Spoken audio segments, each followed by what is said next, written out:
Good afternoon everyone. आज मैं आपके साथ डिस्कस करने वाली हूँ रिएक्शन मैकेनिज्म का एक बहुत ही important topic, electrophilic aromatic substitution.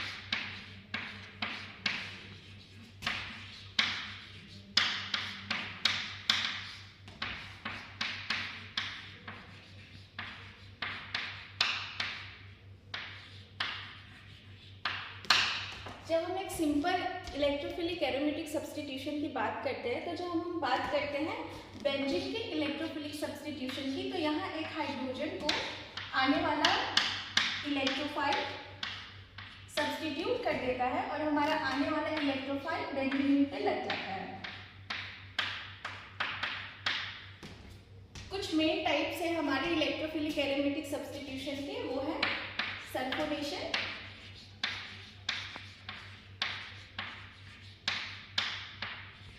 Nitration,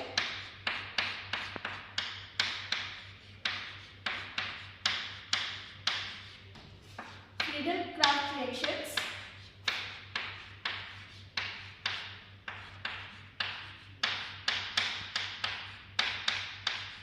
ये कुछ मेन रिएक्शंस होती है जो हम इलेक्ट्रोफिलिक एरोमेटिक सब्स्टिट्यूशन में पढ़ते हैं जब हम एक बेंजीन रिंग का इलेक्ट्रोफिलिक सब्स्टिट्यूशन रिएक्शन देखते हैं।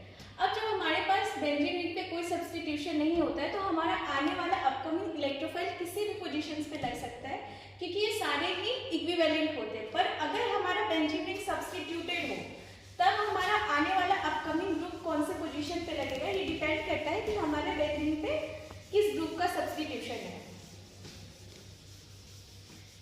इसे हम कहते हैं ऑर्थो, पैरा और मेटा डायरेक्टिंग ग्रुप्स।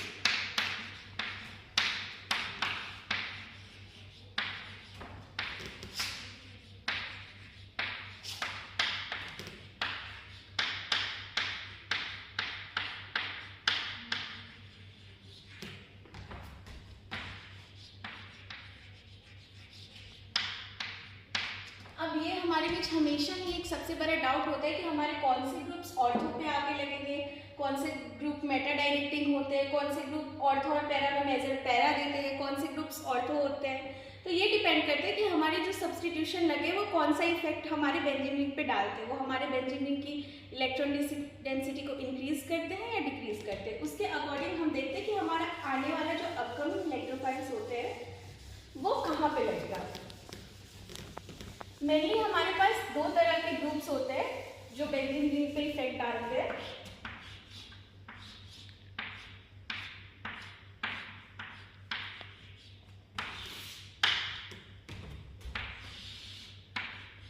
जब हम इलेक्ट्रोफिलिक एरोमेटिक सब्स्टिट्यूशन देखते हैं बेंजीन रिंग पे, तो हमारे ग्रुप दो तरह के होते हैं। एक तो इलेक्ट्रॉन डोनेटिंग ग्रुप होते हैं, जिन्हें हम एक्टिवेटिंग ग्रुप भी कहते हैं, क्योंकि ये एक्टिवेट करती है इलेक्ट्रॉन डेंसिटी इंक्रीज करके बेंजीन पे, तो इसे इलेक्ट्रॉन डोनेटिंग ग्रुप या एक्टिवेटिंग ग्रुप भी कहते हैं।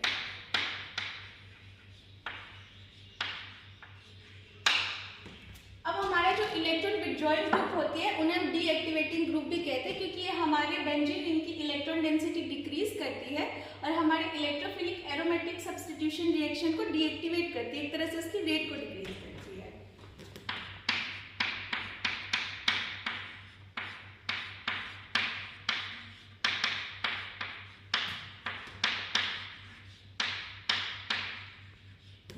अब अगर हम बात करें कुछ एग्जांपल्स की कि हमारे कौन से ग्रुप्स एक्टिवेटिंग होते हैं, कौन से ग्रुप्स डीएक्टिवेटिंग होते हैं, तो हमारे एक्टिवेटिंग ग्रुप में भी दो तरह के ग्रुप्स होते हैं। एक ग्रुप्स वैसे होते हैं जो इंडक्टिव या हाइपर कंजुगेशन से एक्टिवेट करते हैं हमारे बेंजीन रिंग को, तो वो मेजरली हमें ऑर्थो देते हैं। जबकि वैसे ग्रुप्स जो रेजोनेंस के साथ साथ इंडक्टिव इफेक्ट भी लगाते हैं, जो कि इलेक्ट्रोनेगेटिव ग्रुप्स होते हैं, वो हमें पैरा देते हैं मेजर। हम आगे देखेंगे कि कैसे वो ऑर्थो और पैरा मेजर देते हैं। पहले हम कुछ एग्जांपल्स की बात करें तो हमारे पास कुछ एक्टिवेटिंग ग्रुप्स होती है OMe, OH, NH2, CH3, etc। वहीं अगर हम बात करें कुछ डीएक्टिवेटिंग ग्रुप्स की, तो हमारे पास कुछ विथड्रॉइंग ग्रुप्स होती है, जैसे कि NO2, COCH3, COH, etc। जब हम इन ग्रुप्स का रेजोनेटिंग स्ट्रक्चर्स देखते हैं, तो ये ग्रुप्स मेनली डेल्टा नेगेटिव या नेगेटिव चार्ज लाती है। ये ऑर्थो और पैरा पे मेजरली इलेक्ट्रॉन डेंसिटी इंक्रीज करती है, जिसके कारण हमारे जो आने वाले इलेक्ट्रोफाइल्स होते हैं वो मेजरली ऑर्थो और पैरा पे आते हैं। वहीं जो हमारे डीएक्टिवेटिंग ग्रुप्स होते हैं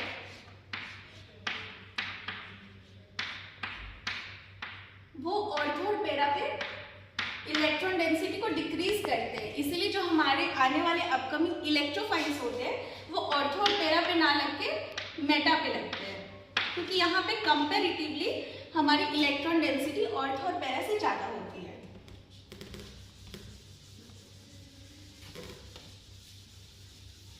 अब हम अगर बात करें आगे कुछ रिएक्शंस की, कुछ एग्जांपल्स की, और कुछ ऐसे भी डाउट्स होते हैं कि अगर एक से ज्यादा ग्रुप्स हो तो हम कैसे डिसाइड करें कि हमारा जो अपकमिंग इलेक्ट्रोफाइल होगा वो कहाँ पे लगेगा।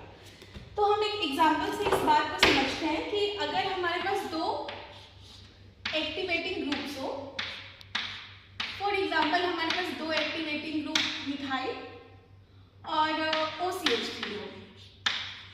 अगर हमारे पास कुछ ऐसा सब्स्टिट्यूशन हो बेंजीन रिंग पे, तो अब हम कैसे डिसाइड करेंगे कि हमारा अपकमिंग ग्रुप जो है वो इसके ऑर्थो पैरा पे आएगा या इसके ऑर्थो पैरा पे आएगा। इससे पहले मैं एक और चीज आप लोगों के साथ डिस्कस कर लेना चाहूंगी कि हमारे पास वैसे जो भी ग्रुप जिनके पास लोन पेयर होता है, OCH3, OH, NH2, ऐसे जितने भी ग्रुप्स होते हैं जिनके पास लोन पेयर होते हैं, ये डोनेट करने के साथ साथ बेंजीन रिंग से इलेक्ट्रॉन डेंसिटी कुछ खींचते भी है। अब वो इलेक्ट्रॉन डेंसिटी कैसे खींचते हैं? हम जानते हैं कि हमारे जो इलेक्ट्रोनेगेटिव ग्रुप्स होते हैं वो इंडक्टिव इफेक्ट लगाते हैं। तो जब हमारे पास ये ऑर्थो और पैरा पे इलेक्ट्रॉन डेंसिटी इंक्रीज करते हैं, पर कंपैरेटिवली पैरा पे इलेक्ट्रॉन डेंसिटी ज्यादा होती है, क्योंकि हमारी इलेक्ट्रोनेगेटिव ग्रुप ऑर्थो पे इंडक्टिव इफेक्ट लगाती है जो कि -I होती है। तो इन पे स्लाइटली इलेक्ट्रॉन डेंसिटी कम होती है, और इनके कंपैरिजन में हमारे पैरा पे इलेक्ट्रॉन डेंसिटी थोड़ी ज्यादा होती है स्लाइटली, क्योंकि यहाँ इंडक्टिव इफेक्ट कम होता है। हम सभी जानते हैं कि हमारा जो इंडक्टिव इफेक्ट होता है वो डिस्टेंस पे डिपेंड करता है। तो इसीलिए वैसे ग्रुप जो लोन पेयर +R के साथ डोनेट करते हैं इलेक्ट्रोनेगेटिव ग्रुप्स, वो हमारे ऑर्थो पे -I लगाते हैं, जिसके कारण हमारी इलेक्ट्रॉन डेंसिटी डिक्रीज होती है और मेजर ये पारा लेते हैं। जबकि हमारे पास जो CH3 जैसे ग्रुप्स होते हैं जो हाइपर कॉन्जुगेशन और इंडक्टिव से डोनेट करते हैं, हम जानते हैं कि ऐसे ग्रुप्स +H और +I लगाते हैं, तो इनका ऑर्थो कंपैरेटिवली ज्यादा इलेक्ट्रॉन रिच होता है, इसलिए ये जनरली मेजर ऑर्थो देते हैं। तो अब अगर हम अपने एग्जांपल पे आ जाए कि अब हमारा अपकमिंग इलेक्ट्रोफाइल जो है वो कौन सी पोजीशन पे लगेगा, तो जब भी हमारे पास दो मोर इलेक्ट्रॉन रिच ग्रुप्स होते हैं तो हम देखते हैं कि जो मोर सबसे ज्यादा इलेक्ट्रॉन डेंसिटी देता है हमारे बेंजीन रिंग को, उसके अकॉर्डिंग हमारा आने वाला इलेक्ट्रोफाइल आता है। अब हम सभी जानते हैं कि हमारे CH3 +H और +I से डोनेट करता है, वहीं हमारा OCH3 +R से डोनेट करता है, और हम जानते हैं कि जो हमारा रेजोनेंस इफेक्ट होता है वो इन दोनों से ज्यादा होता है। तो ये हमें ऑर्थो और पैरा मेजर दे सकता है, पर क्योंकि ये इंडक्टिव इफेक्ट से स्लाइटली इलेक्ट्रॉन डेंसिटी अपनी तरफ खींचता भी है, इसीलिए ये पैरा मेजर देगा। तो हमारा जो अपकमिंग इलेक्ट्रोफाइल होगा वो यहाँ आके लगेगा इसके पैरा पे।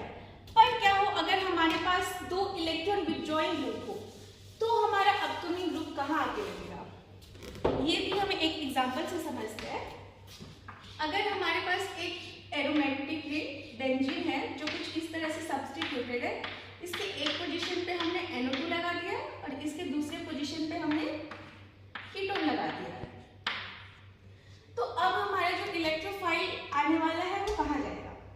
जब भी हमारे पास दो इलेक्ट्रॉन विथड्रॉइंग ग्रुप होती है हमारी बेंजीन रिंग पे, तो हम हमेशा डिसाइड करते हैं जिसका इंडक्टिव इफेक्ट ज्यादा हो। दोनों ही इलेक्ट्रॉन डेंसिटी डिक्रीज करते हैं और दोनों ही ऑर्थो पैरा पे इलेक्ट्रॉन डेंसिटी डिक्रीज करके पॉजिटिव चार्ज लाएंगे, पर क्योंकि हमारा NO2 का -I ज्यादा होता है,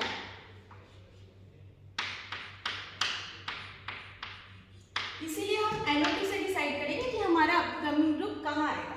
अब क्योंकि ये ऑर्थो और पैरा पे डिक्रीज करता है इलेक्ट्रॉन डेंसिटी पॉजिटिव चार्ज के कारण, तो इसके मेटा पे आ सकते हैं अपकमिंग ग्रुप्स।